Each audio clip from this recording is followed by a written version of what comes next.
शांति। ओम शांति। ओम शांति। तो आज बाप दादा बोले, मीठे बच्चे, भोलानाथ बाप एक ही है जो तुम्हारी झोली ज्ञान रत्नों से भरपूर करते हैं। वही कल्प वृक्ष के बीज रूप है। उनकी भेंट और किससे भी नहीं कर सकते और किसको भी भोलानाथ बाप नहीं कह सकते। कितना भोला, कितना रहम दिल। कैसे भी बच्चे आए फिर भी उनको प्यार से समझा करके लायक बना देते हैं। आज के मुरली का प्रश्न है, बहुत बच्चे बाप को भी ठगने की कोशिश करते हैं। कैसे और क्यों? उत्तर है क्योंकि बच्चे तो बाबा कहते हैं ना, नंबरवारी होते हैं। बच्चे बन गए, चलते चलते फिर हर एक कैसे कैसे धारणा करते हैं, वो तो हर एक की अपनी शक्ति है। बाबा ने बताया है, बाप को यथार्थ न पहचानने के कारण भूल करके फिर छिपाते रहते हैं, सच नहीं बताते हैं। सभा और फिर सभा में छिपकर आकर बैठ जाते हैं। उनको पता ही नहीं कि धर्मराज बाबा सब कुछ जानता है। ये भी सजाओं को कम करने के, अगर सच सुना देंगे तो सजा कम मिलेंगी और सुनाने से बाप की फिर प्यार की दृष्टि उनको शक्ति भी भर देंगी। तो ये नहीं समझते हैं, ये भी सजाओं को कम करने की युक्ति है कि सच्चे बाप को अपना सच सच आकर के सुनाओ। गीत है, भोलेनाथ से निराला कोई नहीं। बाबा कहते हैं, बच्चे समझ गए हैं कि भोलानाथ सदा शिव को ही कहा जाता है। शिव भोला भंडारी ऐसा ही गाया हुआ है। शंकर को भोलानाथ नहीं कहेंगे, न और कोई को भी ज्ञान सागर कह सकते हैं। बाप कहते हैं, मैं ही आकर के बच्चों को आदि मध्य अंत की नॉलेज अर्थात ज्ञान सुनाता हूँ। तो एक ही शिव बाबा ज्ञान का सागर है। न शंकर को ज्ञान सागर कहेंगे, न अव्यक्त ब्रह्मा को कहेंगे। अव्यक्त ब्रह्मा तो सूक्ष्म वतन में ही रहता है। बहुत बच्चे इस बात में भी मूंझते हैं कि दादा को भगवान ब्रह्मा क्यों कहते हैं, लेकिन भगवान तो हम ब्रह्मा को नहीं कहते हैं। अव्यक्त ब्रह्मा को भी भगवान नहीं कह सकते हैं।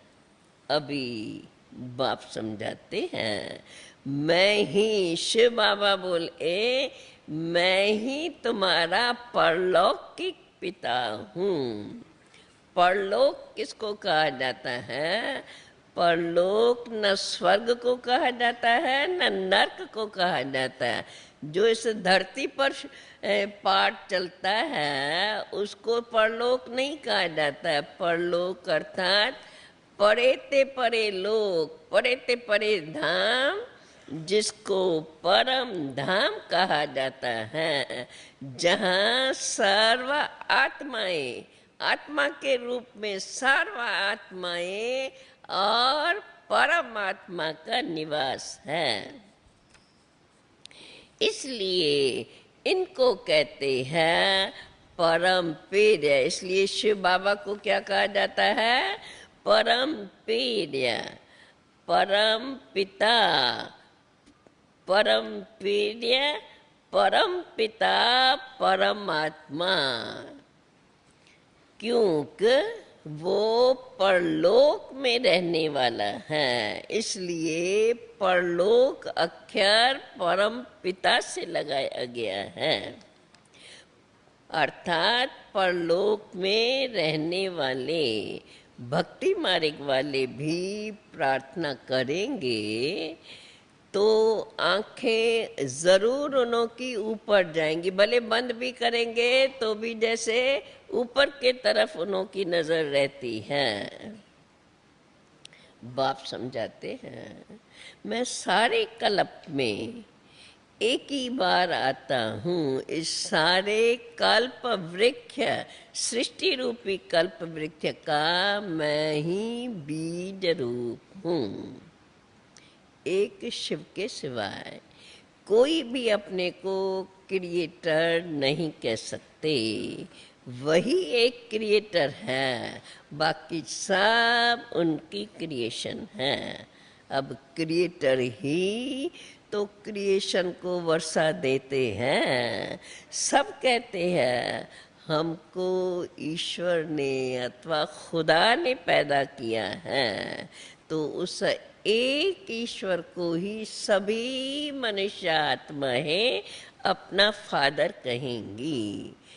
गांधी को तो सभी फादर नहीं कहेंगे, बल भारतवासी कहते हैं, पर बाकी सभी आत्माएं गांधी को फादर नहीं कहेंगी, क्योंकि बेहद का रचता बाप तो एक ही है।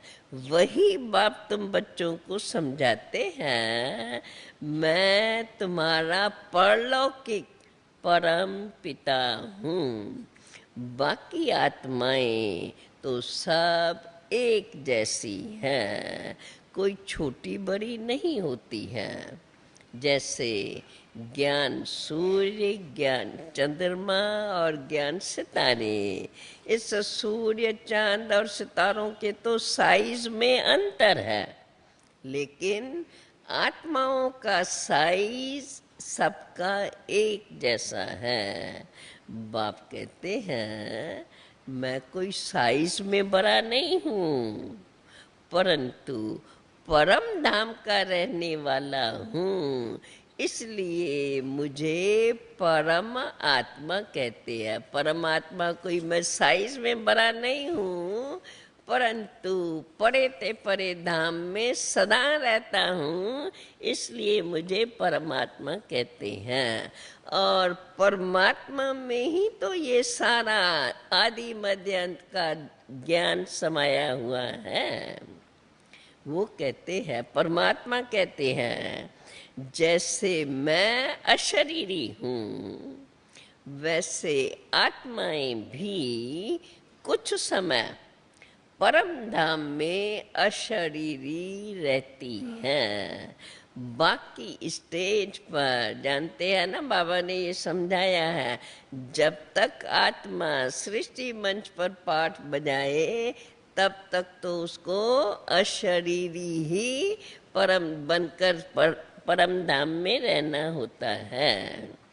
बाकी स्टेज पर आत्माएं जास्ती समय स्टेज पर अपना पाठ बजाती है, बाकी जब तक उनका पाठ शुरू हो तब तक बाकी समय वो परम धाम में रहती हैं। बाबा कहते हैं तो जैसे तुम आत्मा सितारे सदृश हो, वैसे मैं भी परम आत्मा ऐसा ही हूँ। बाकी मैं छोटा, मेरा साइज छोटा बड़ा नहीं है। इस अगर मैं बड़ा होता तो इस शरीर में, ब्रह्मा के शरीर में कैसे फिट हो सकता? जैसे और सभी आत्माएं पाठ बजाने आती हैं, वैसे मैं भी आता हूँ। बाबा का भक्ति मार्ग से पाठ शुरू हो जाता है। भक्ति मार्ग में जो जो भावनाओं से याद करते हैं, तो उन्हों को किन्हों को साक्षात्कार और किन्हों की मनोकामना भी पूरी करते हैं। सत्युग त्रेता में तो बाप का पाठ ही नहीं है। अभी स्वयं बाप आकर के हमको पूरा पूरा वर्षा देते हैं। बाप हम बच्चों को अपने से भी 2 रत्ती ऊपर ले जाते हैं। हमको ब्रह्मांड का भी मालिक बनाते हैं और सृष्टि का भी मालिक बना देते हैं। ये तो हर एक बाप का वैसे भी फर्ज होता है बच्चों को लायक बनाना। कितनी सेवा बच्चे करते हैं। कोई के देखो, जैसे लौकिक में भी सृष्टि पर कोई के 7 बच्चे होते हैं। कोई समझो डॉक्टर बन जाता, कोई इंजीनियर बन जाता, कोई वकील बन जाता है, तो बाप को कितनी खुशी होती है। वो तो खुशी में फूला ही नहीं समाता।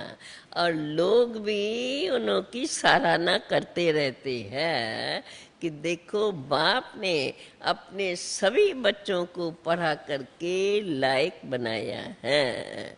तो शिव बाबा बोले, मैं भी तुम बच्चों को देखो कितना लायक बनाता हूँ। देखो ये बाबा कैसा है, भल इसका स्थूल नाम रूप कोई नहीं है।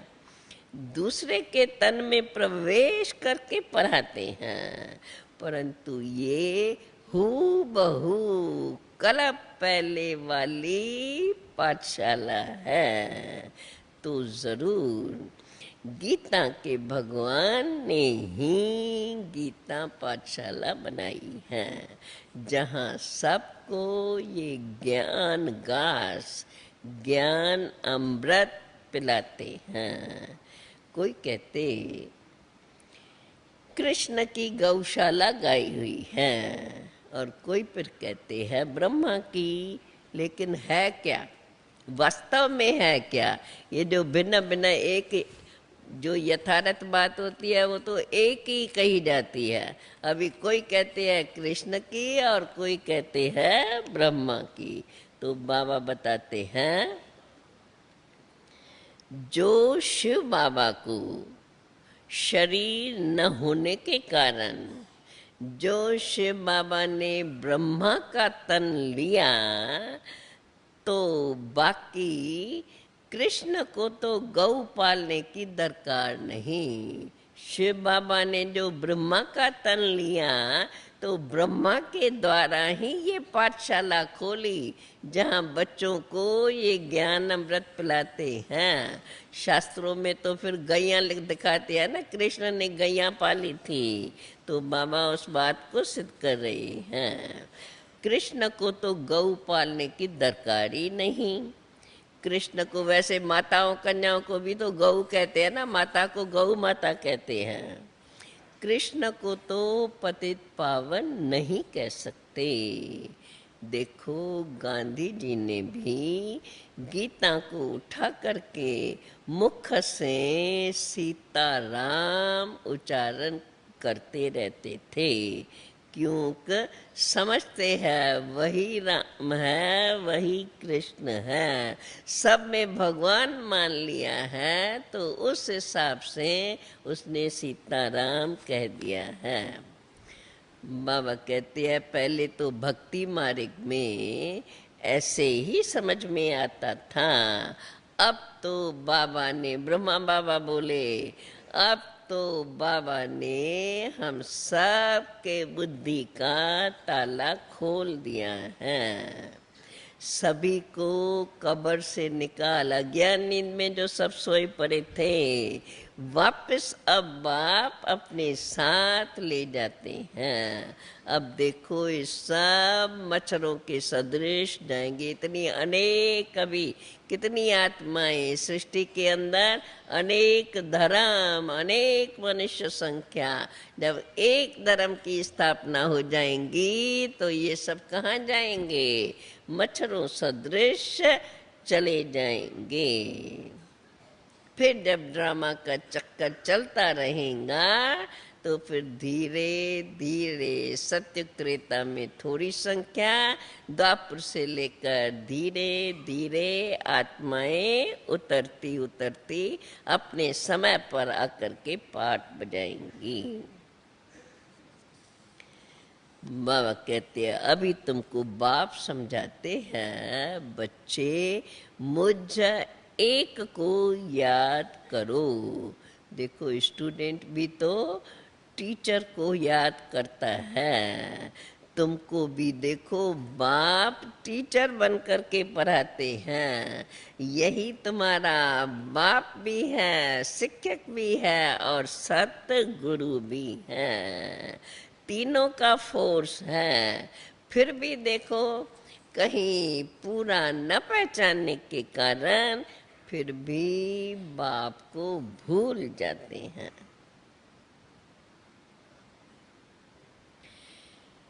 ऐसे भी कई बच्चे हैं 5 मिनट भी याद नहीं करते हैं।